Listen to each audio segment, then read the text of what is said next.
Good morning, all of you. Chapter first, Indian economy on the eve of independence. Features of Indian economy. In previous class, we discussed 5 features. Now, number 6, agricultural.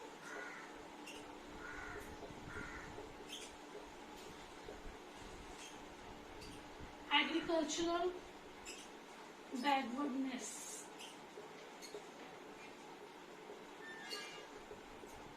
Agricultural backwardness means on the eve of independence or at the time of independence, productivity was extremely low, or we can say the condition of agriculture was very poor. Agricultural backwardness. On the eve of independence, or we can say at the time of independence, mostly population were engaged in agriculture, or we can say 72% of working population was engaged in agriculture.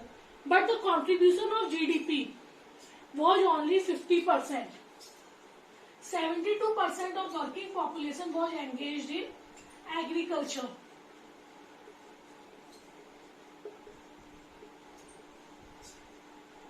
But their contribution was only 50% in GDP. And the main reason behind this was productivity was extremely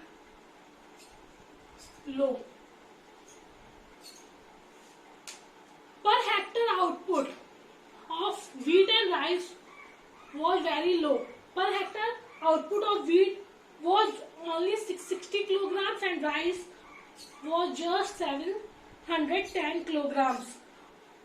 Food grain production was barely enough for subsistence. Subsistence means सिर्फ अपने गुजारे लायक ही food grains होते थे, commercial तो हुए ही नहीं थे. So food grains were grown for only subsistence. Only subsistence. So food grains was barely enough for subsistence means गुजारा भी बहुत बियरली या बहुत ही मुश्किल से होता था जो फूड ग्रेन्स प्रोड्यूस होते थे. तो हम क्रॉप्स का कमर्शियल होना तो सोच ही नहीं सकते थे कि हम इससे कुछ प्रॉफिट अर्न करेंगे. सारा क्रॉप्स हमें मतलब हमारे लिविंग में ही लग जाता था. No surplus or we can say there was no surplus और no profit at that time. In 1947-48, it was recorded to be just 527 lakh tons. So, 6 point agricultural backwardness. On the eve of independence or at the time of independence, 72% of working population was engaged in agriculture and only 50% of GDP comes from that agriculture. The main reason behind this productivity was very low or extremely low. Number 7, poor infrastructure. Infrastructure means it refers to support system of economic and social development of a country. Economic means which are used for generating income or as well as social welfare like schools, colleges, electricity, transport, roads, all are infrastructure. But at the time of independence or on the eve of independence, infrastructural development which includes transport, power, electricity, energy, etc. was extremely low. In 1948, power generation capacity was merely 2100 megawatt and length of railway lines was 53,596 kilometers. Pakka roads had a coverage of 155,000 kilometers only. ना पक्के road थे, ना अच्छी power generation थी, ना railway lines थी कि हम हर जगह अपना सामान पहुंचा पाए. रेलवे लाइंस भी थी तो कहाँ से? इंडिया से ब्रिटेन और ब्रिटेन से इंडिया तक ही थी ताकि हम अपना जो कच्चा माल है या अपने अनफिनिश गुड्स है वो ब्रिटेन पहुंचा और ब्रिटेन से वही गुड्स फिनिश होकर हमारी कंट्री में महंगे बिके. तो ये भी ब्रिटिशर्स ने क्या किया था, एक पॉलिसी थी कि वो रेलवे लाइन डलवाएंगे तो हमारी कंट्री के ग्रोथ एंड डेवलपमेंट करेंगे, बस सिर्फ अपने डेवलपमेंट के लिए. So poor infrastructure it includes transport, railway lines, power generation, energy, etc. independence or on the eve of independence, infrastructural development was extremely low.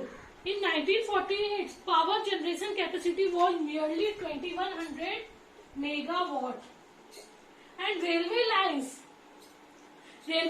were 53,596 kilometers.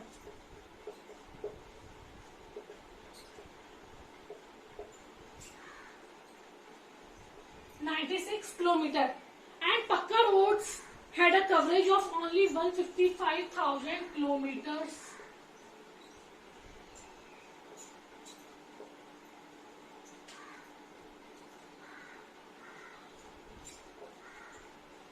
So at the time of independence or on the eve of independence, infrastructural facilities was extremely poor or very poor.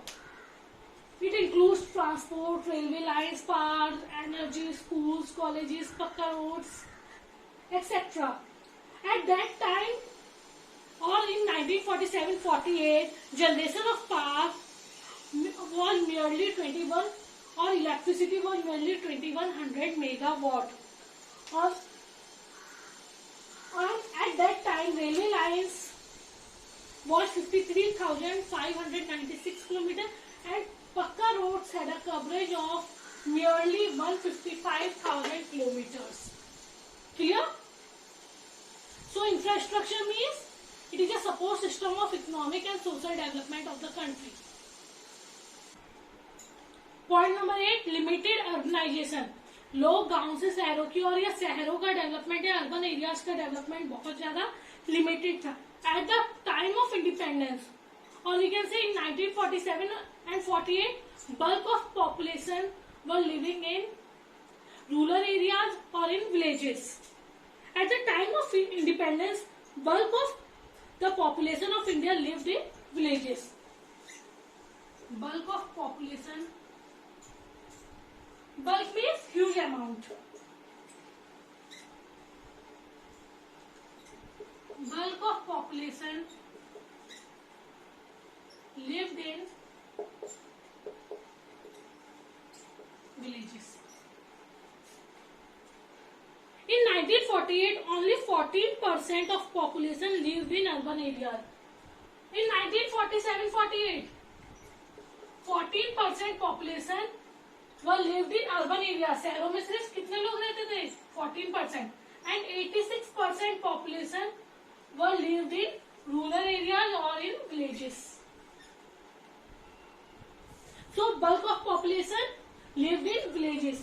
Or we can say in 1947-48, 14%, only 14% of population were lived in urban areas and 86% of population were lived in rural areas or villages. Point number 9, colonial economy. Indian economy was a colony of British government.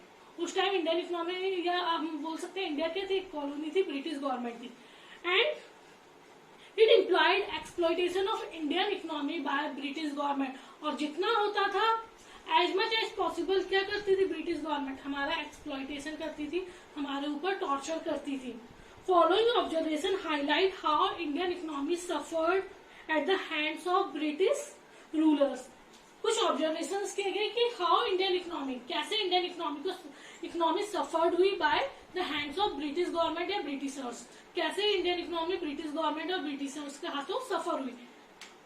Point number first, British government curb domestic industry by imposing high taxes. British government ने क्या किया? अपना माल तो बहुत कम सस्ते में बेच रही और जो इंडियन गुड्स थे उनपे क्या लगा दिए थे? High taxes. This forced the Indian to buy the British goods. और जब इंडियन गुड्स पे टैक्स नहीं और ब्रिटिश गुड्स पे टैक्स नहीं और इंडियन जो गुड्स है उन पे टैक्सेस है, डोमेस्टिक गुड्स पे टैक्सेस है, तो लोग क्या हो गए थे? लोगों को सस्ती चीज चाहिए थी तो वो मतलब एक तरह से फोर्सफुली क्या कर रहे थे? ब्रिटिश गुड्स खरीद रहे थे. So Indian economy, so British government curb domestic industry by imposing heavy taxes, by imposing heavy taxes on Indian goods or domestic goods.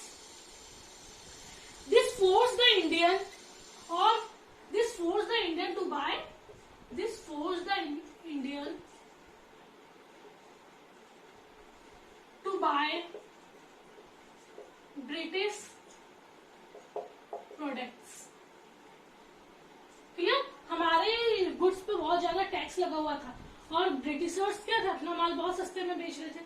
सो इससे क्या हुआ, हैवी टैक्सेस के कारण ये इंडियंस क्या हो रहे थे, मजबूर हो रहे थे क्योंकि उनके पास पैसे की वैसी कमी थी, गरीब थे उस टाइम, तो वो लोग क्या खरीदने के लिए मजबूर हो रहे थे, British products. Number second, Indian economy was used as a source of raw material for the British industry. Indian economy was used as a raw material used as a source of raw material for Britishers. एक तरह से Indian economy एक तरह से क्या हो गई थी, रॉ मटेरियल का सोर्स हो गई थी कि कच्चा माल हमारी कंट्री से जाएगा, कॉटन जाएगा, सुगर केन जाएगा और वहां से फिनिश गुड्स बनके कॉटन क्लोथ्स और वी कैन से सुगर वगैरह वहां से बन के आ गई. तो हमारे ही जो गुड्स थे वो ब्रिटिश जाते थे और वहां से महंगे होकर आते थे और हमें ही हमारे गुड्स महंगे दामों में मिलते थे. Exports of raw material was almost duty free. Duty free means tax free.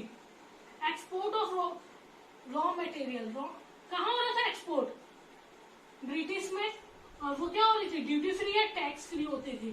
मतलब जो सामान हम लोग बाहर भेज रहे हैं, ब्रिटेन भेज रहे हैं, वो टैक्स फ्री है.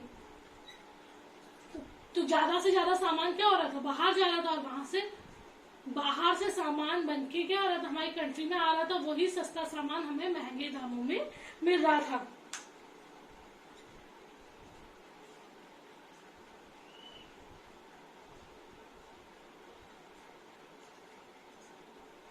Clear. Agricultural sector on the eve of independence. Independence के टाइम हमने देखा हमारी एग्रीकल्चर बैकवर्ड थी, पर उसकी कंडीशन में क्या क्या था, क्यों बैकवर्ड थी, वो पढ़ेंगे. Agricultural sector on the eve of independence. Number first, low production and productivity. Low production and productivity. Production refers to total output, while productive refers to output per hectare of land. Production means कितना total produce हुआ है या total output कितना हुआ, and productivity एक hectare land पे कितना produce हुआ है. ठीक है. Production means total output, कितना output produce हुआ, and productive means output produced by per hectare of land. मीन्स एक हेक्टर लैंड पे कितनी चीज प्रोड्यूस हुई है. Both were found to be extremely low. मतलब प्रोडक्शन भी low as well as productivity were also very low on the eve of independence. और प्रोडक्टिविटी और प्रोडक्शन दोनों लो होने के कारण क्या थे, बैकवर्ड टेक्निक और agricultural backwardness, poor inputs, poor outputs etcetera. So first point, productivity and production both were low. Production refers to total output and productivity refers to output per hectare of land.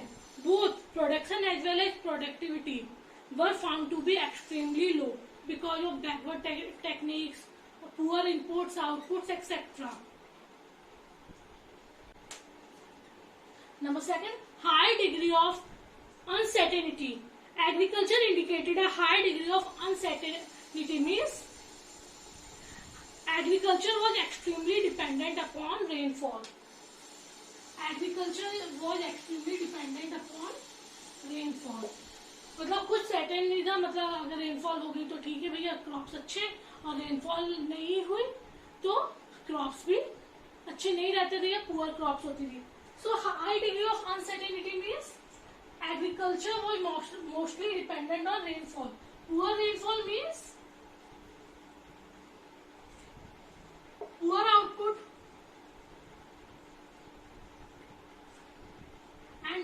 rainfall means good output. High degree of uncertainty. Agriculture indicated high degree of uncertainty because agriculture was mostly dependent on rainfall. Poor rainfall means poor crops and good rainfall means good crops. No efforts were ever made. कोई efforts नहीं लगाए गए by the Britishers for permanent means of irrigation. No efforts was ever made by the Britishers for permanent means of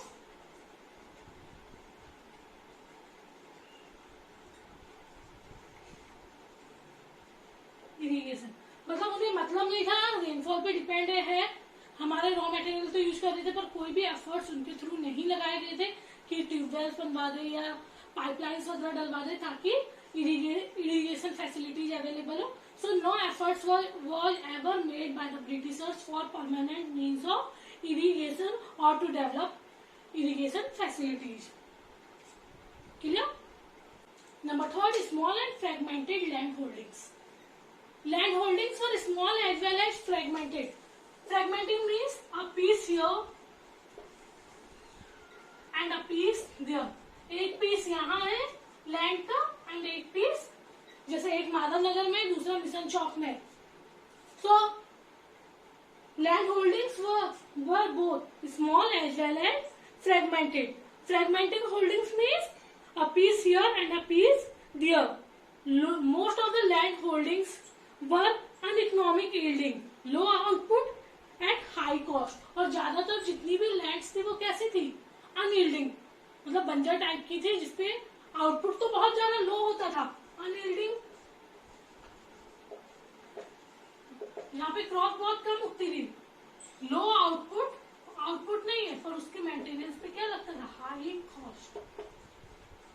और भाई fragmented land holding, अब भाई एक यहाँ पे अब जो फार्मर है उसके पास सामान भी नहीं है कि वो वहां जाए, तो आधा सामान यहाँ रखा है, आधा सामान वहां रखा. तो ये भी एक बहुत ज्यादा दिक्कत होती थी कि लैंड होल्डिंग्स कैसी थी? फ्रेगमेंटेड थी. एक पीस यहाँ था, एक पीस कहीं और था. और जो नॉर्मली जो लैंड्स थी वो कैसी थी? अनयील्ड थी, ज्यादा फर्टिलिटी वाली नहीं थी.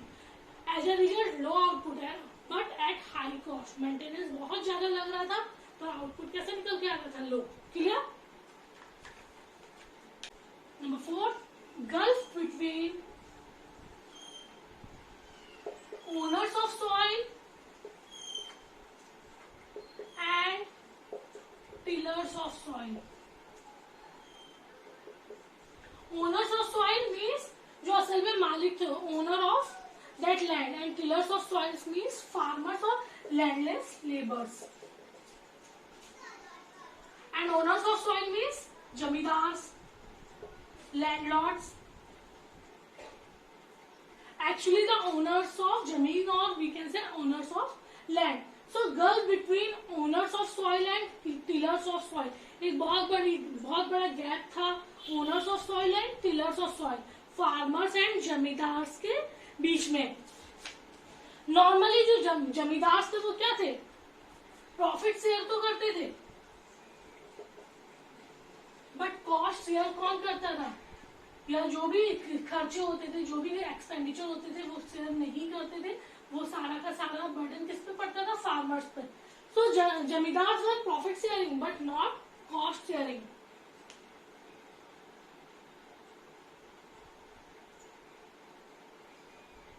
So owners shared the output. They hardly shared the cost of production.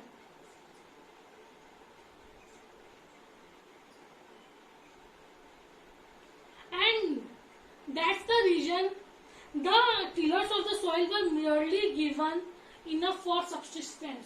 और यही रीजन था कि सारा पैसा उनका मेंटेनेंस या उसमें खर्चे में निकल जाता था और उनके पास बहुत कम, या वी कैन से कि सब्सिस्टेंस के लिए ही सामान रहता था, ये गुजारे लायक ही अवेलेबल होता था. क्योंकि जो जमींदार थे पूरा का पूरा प्रॉफिट तो ले लेते थे, पर कॉस्ट या खर्चे की बात आती थी जहाँ, या पैसों की बात आती थी वहां खर्चे या कॉस्ट शेयर नहीं करते थे.